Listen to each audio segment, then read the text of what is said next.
investigation ni Senador Risa kapalit ng financial assistance. Pumayag ako dahil sa panahon din yon, nangangailangan din ako ng pera.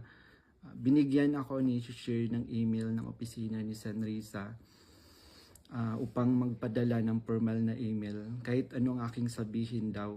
Sabi niya kapag nakipag-usap ako sa kanila, sabihin ko lamang na taga-kingdom ako at lumabas na sa ministry at idagdag ko daw na sinasaktan ako ni pastor. So sa aking email, sinabi ko doon na galing ako sa kingdom at lumabas noong 2021. Ilang araw pagkatapos noon, kinontak ako ng isang staff ni Sen Risa na si Fiona upang makipag-meet sa akin through video call.